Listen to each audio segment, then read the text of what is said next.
Hi സുഹൃത്തുക്കളെ, ഞങ്ങളുടെ all India യാത്രയിൽ ഇന്ന് അഹമ്മദാബാദിലാണ്.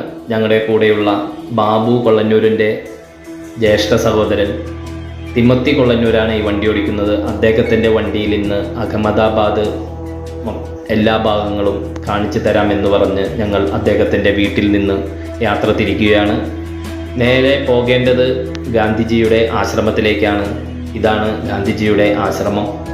ഈ ആശ്രമത്തിൻ്റെ വാതിൽക്കൽ തന്നെ ഈ കരകൗശല വസ്തുക്കൾ വിൽക്കുന്ന കുറച്ച് ചേച്ചിമാരെല്ലാം നിൽക്കുന്നുണ്ട്. ഇവിടെ ടിക്കറ്റ് ഒന്നും എടുക്കേണ്ടതില്ല.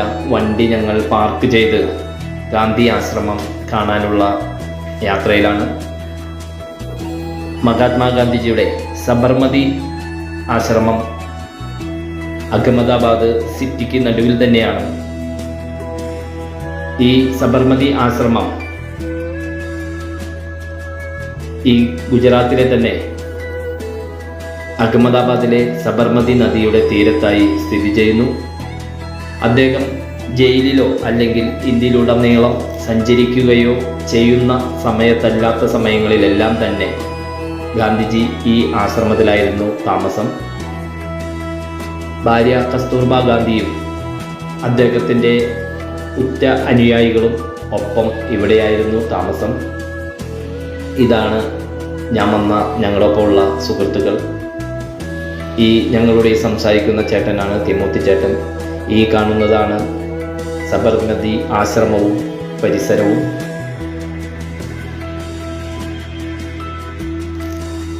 സബർമതി ആശ്രമത്തിലെ ഹൃദയ് കുഞ്ച് എന്നറിയപ്പെടുന്ന ഈ വീടിനെ ഈ 1930 മാർച്ച് 12 നടന്ന ഉപ്പ് സത്യാഗ്രഹം എന്നറിയപ്പെടുന്ന ദണ്ഡി യാത്ര ഇവിടെ നിന്നാണ് നേതൃത്വം നൽകിയത്. ഇന്ത്യൻ സ്വാതന്ത്ര്യ സമരത്തിൽ ഇവിടെ നിന്ന് ചെലുത്തിയ സ്വാധീനം വളരെ വലുതാണ്. ഇതെല്ലാം കണക്കിലെടുത്തുകൊണ്ട് ഇന്ത്യൻ സർക്കാർ ഈ ആശ്രമത്തെ ദേശീയ സ്മാരകമായി പ്രഖ്യാപിച്ചു. ഇതാണ് ഹൃദയ് കുഞ്ച് എന്നറിയപ്പെടുന്ന ഗാന്ധിജിയുടെ ആശ്രമം. ഗാന്ധിജി ഇവിടെ ചർക്കയിൽ നൂൽ നെയ്യുകയും മറ്റും ചെയ്തിരുന്ന അദ്ദേഹത്തിന്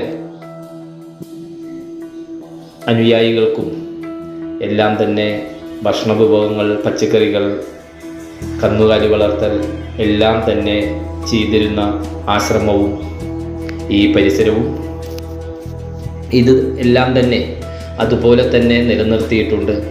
വളരെ ലളിത ജീവിതം നയിച്ചിരുന്നു അദ്ദേഹം. ഇവിടെ ഒരു വലിയ പുസ്തകമെല്ലാം വെച്ചിട്ടുണ്ട്. അതിൽ നമുക്ക് സഞ്ചാരികൾക്ക് എന്തെങ്കിലും നോട്ട് എഴുതാം. ഇതാണ് അദ്ദേഹം ചർക്കയിൽ നൂൽ നെയ്തിരുന്ന റൂം. ഇത് ഇപ്പോൾ അടച്ചിട്ടിരിക്കുകയാണ്. ഞങ്ങളെല്ലാം ഇങ്ങോട്ട് തിരിച്ചു വരുമ്പോൾ ഇത് തുറന്ന് കാണിച്ചു തരാം എന്ന് പറഞ്ഞിട്ടുണ്ട്. അവിടെ നിന്ന് അദ്ദേഹം താമസിച്ചിരുന്ന, അദ്ദേഹം കിടന്നിരുന്ന കിടപ്പുമുറി, അദ്ദേഹം ഉപയോഗിച്ചിരുന്ന വസ്തുക്കൾ, അദ്ദേഹത്തിൻ്റെ അടുക്കള എല്ലാം തന്നെ ഇവിടെ എഴുതി വെച്ച് തന്നെ ഇതെല്ലാം തന്നെ ഒത്തിരി ടൂറിസ്റ്റുകളെല്ലാം ഇവിടെ വരുന്നുണ്ട്. ഇതെല്ലാം തന്നെ ക്യാമറയിൽ പകർത്തുന്നുമുണ്ട് ടൂറിസ്റ്റുകളെല്ലാം. ഇതാണ് അദ്ദേഹത്തിൻ്റെ മുറികൾ. കസ്തൂർബ ഗാന്ധിജിയുടെ മുറി.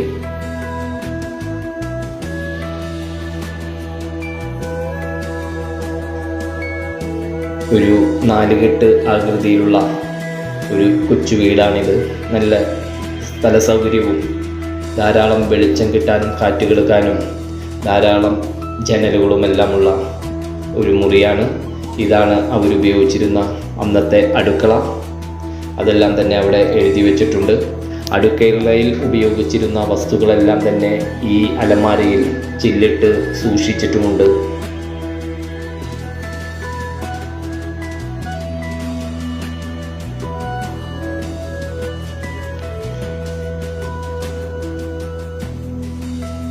ഇവിടെ നിന്ന് ഇതെല്ലാം കണ്ട് വീണ്ടും പുറത്തേക്ക് ഇറങ്ങുകയാണ്.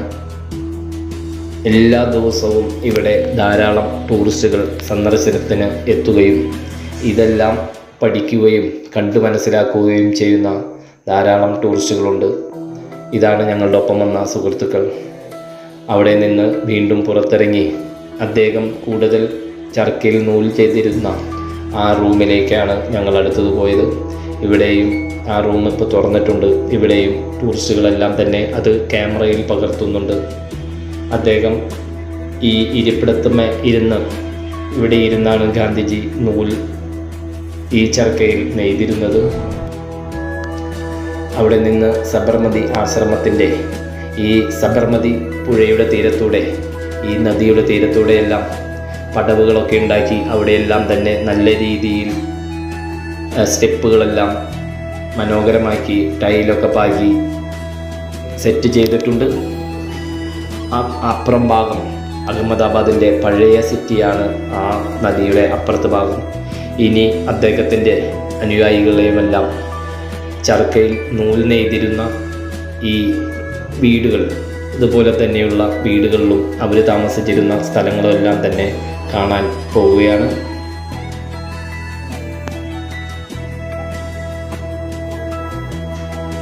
ഇവിടെയും ധാരാളം ടൂറിസ്റ്റുകൾ എത്താറുണ്ട്. വളരെ നല്ല രീതിയിൽ വൃത്തിയോടും വെടിപ്പോടും കൂടി ഈ നടപ്പാതകളും അതുപോലെ തന്നെ ഈ ചെടികളുമെല്ലാം മരങ്ങളുമെല്ലാം വെട്ടിയൊതുക്കി നല്ല വൃത്തിയോടുകൂടി സൂക്ഷിച്ചിട്ടിരിക്കുന്ന ഒരു പ്രദേശം കൂടിയാണ് ഇവിടം. ഞങ്ങൾ അതിനകത്തേക്ക് കടന്നു. ഇവിടെയും അദ്ദേഹം ഉപയോഗിച്ചിരുന്നതും അദ്ദേഹത്തിൻ്റെ അനുയായികൾ ഉപയോഗിച്ചിരുന്നതുമായ ചർക്കകളും മറ്റും ഇവിടെ വളരെ സൂക്ഷ്മതയോടും വൃത്തിയോടും കൂടി സൂക്ഷിച്ചു വെച്ചിട്ടുണ്ട്. അതെല്ലാം ഞങ്ങൾ നടന്ന് കണ്ട് ഫോട്ടോ എടുത്ത് വീഡിയോയിലെടുത്ത് ഞങ്ങൾ ഇതിലൂടെ നടക്കുകയാണ്.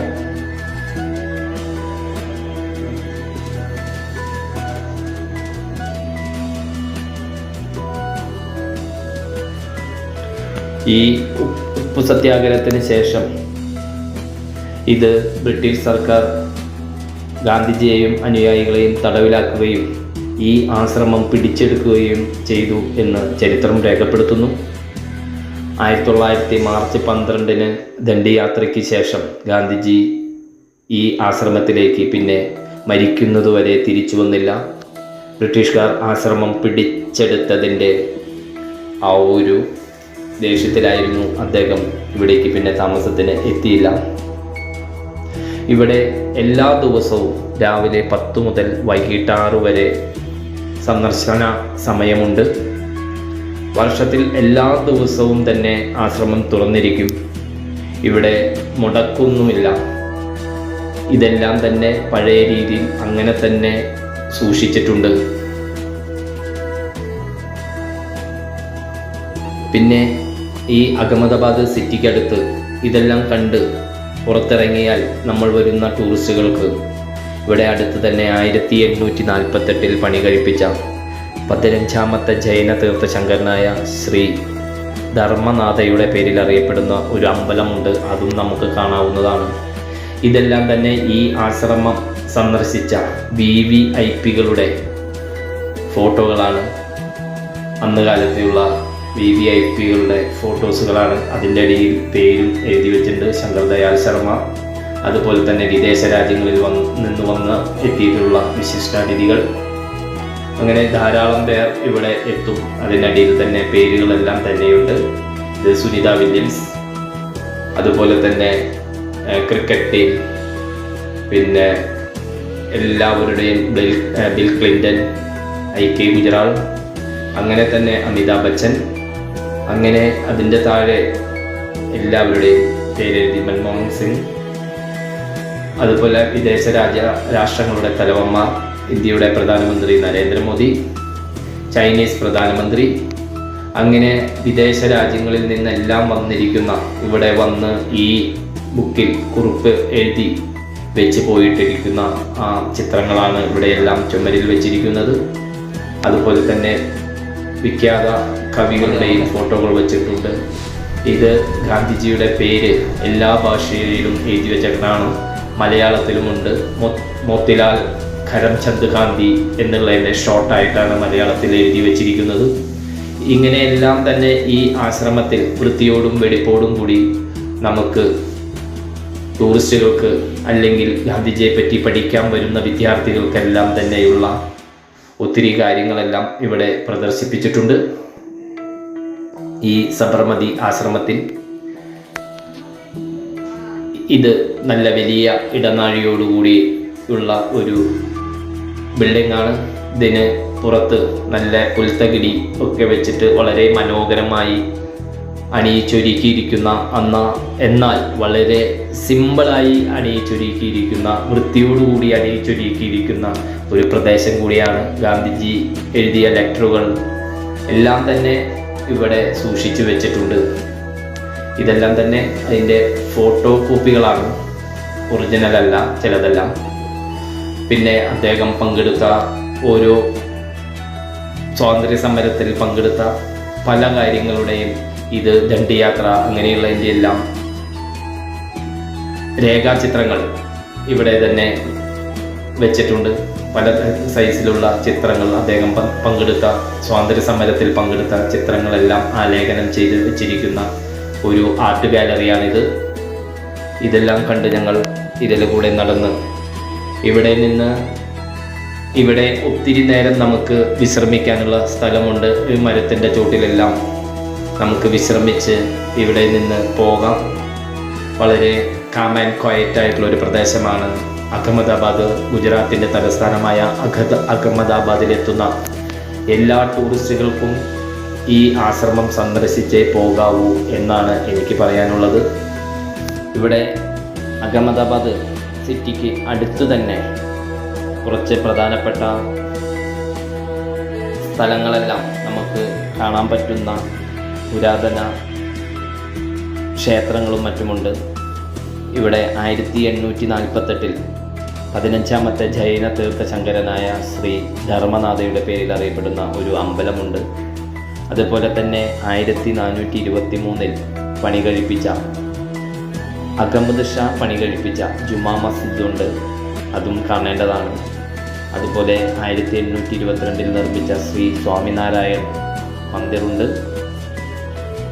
അതുപോലെ 11ാം നൂറ്റാണ്ടിലെ ചാലൂക്യ രാജാവായ ഭീമൻ ഒന്നാമൻ്റെ ഭാര്യ ഉദയമതിക്ക് നിർമ്മിച്ച ഒത്തിരി പടികളൊക്കെയുള്ള ഒരു കുളമുണ്ട്. ഈ കുളത്തിൻ്റെ പേരാണ് റാണിക്കി വാവ്. ഇത് 100 രൂപ നോട്ടിലെല്ലാം ഈ ചിത്രം ആലേഖനം ചെയ്തിട്ടുണ്ട്. ഇത് വളരെയേറെ പ്രശസ്തമായ അന്നത്തെ കാലത്തെ 11ാം നൂറ്റാണ്ടിലെ കൊത്തുപണികളോടൊക്കെ കൂടിയുള്ള വലിയ ഒരു കുളവും അതിന് ചുറ്റും അതൊരു കാണേണ്ട സംഭവം തന്നെയാണ്. ഞാൻ എൻ്റെ ഒരു വീഡിയോയിൽ അതിനെപ്പറ്റി കാണിക്കുന്നതാണ്. അത് കാണേണ്ട ഒരു സംഭവമാണ്, അതും കാണണം. പിന്നെ അഹമ്മദാബാദിൻ്റെ അടുത്ത് തന്നെ ഒരു 15 കിലോമീറ്റർ സിറ്റിക്ക് പുറത്താണ് ഇവരുടെ ഗാന്ധിനഗർ എന്നറിയപ്പെടുന്ന ഗുജറാത്തിൻ്റെ തലസ്ഥാനം. ആ തലസ്ഥാനത്തിന് 3-4 കിലോമീറ്റർ മാറി ഒരു ഗിഫ്റ്റ് സിറ്റി എന്ന് പറയുന്ന ഒരു മനോഹരമായ ഒരു പ്രദേശം, ഒരു പ്ലാൻഡ് സിറ്റി ഡെവലപ്പ് ചെയ്യുന്നുണ്ട്. ഒരു 10 കൊല്ലമൊക്കെ കഴിയുമ്പോൾ അത് വിദേശ രാഷ്ട്രങ്ങളെ പോലെ സിംഗപ്പൂർ പോലെയോ ന്യൂയോർക്ക് പോലെയോ ഒക്കെ ഉള്ള ആ രീതിയിലുള്ള ദുബായ് പോലെയൊക്കെ വികസിപ്പിക്കുന്ന ഒരു സിറ്റിയുണ്ട്. അതും നമുക്ക് കാണാവുന്നതാണ്. ഇതെല്ലാം കണ്ട് ഞങ്ങൾ ഇന്ന് ഇവിടെ ഈ ചേട്ടൻ്റെ വീട്ടിൽ ഉറങ്ങി നാളെ വീണ്ടും ഓൾ ഇന്ത്യ യാത്രയുടെ പര്യടനം ആരംഭിക്കുകയാണ്. അടുത്ത വീഡിയോയിൽ നമുക്ക് റാണിക്കി വാവ് കാണാം.